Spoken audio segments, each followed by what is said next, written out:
120 शब्द प्रति मिनट।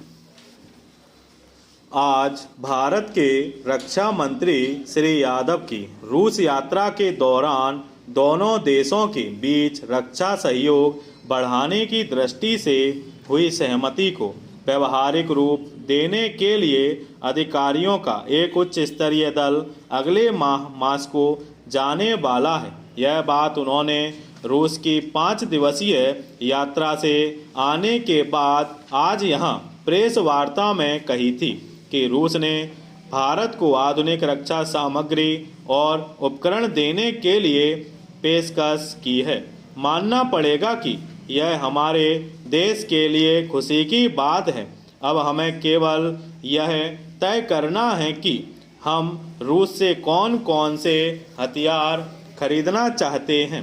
इस संबंध में अधिकारियों का एक दल भारत रूस संयुक्त कार्य दल की बैठक में हिस्सा लेने मास्को रवाना होने की संभावना व्यक्त की जा रही है। ऐसी संभावना है कि आवश्यक हुआ तो वहीं पर यह दल अपनी आवश्यकता के आधार पर हथियारों की खरीदी को अंतिम रूप दे सकता है।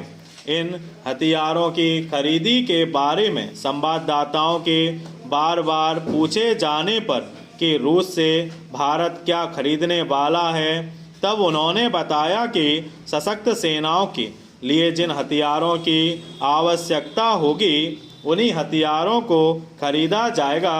जरूरतमंद शस्त्रों की आवश्यकता पूर्ति करने में संसाधनों की कमी को बाधा नहीं बनने दिया जाएगा।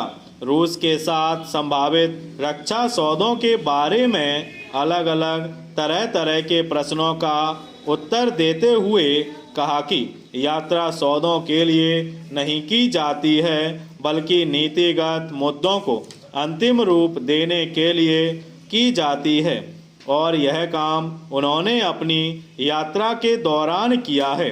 इसके तहत हमने आपसी सैन्य तकनीकी सहयोग सन 2010 तक बढ़ाने का निर्णय लिया है। इसके अंतर्गत सैन्य आपूर्ति, तकनीकी सहयोग, विशेषज्ञों का आदान प्रदान और दोनों देशों की सेनाओं के बीच आपसी सहयोग शामिल है। Paragraph change.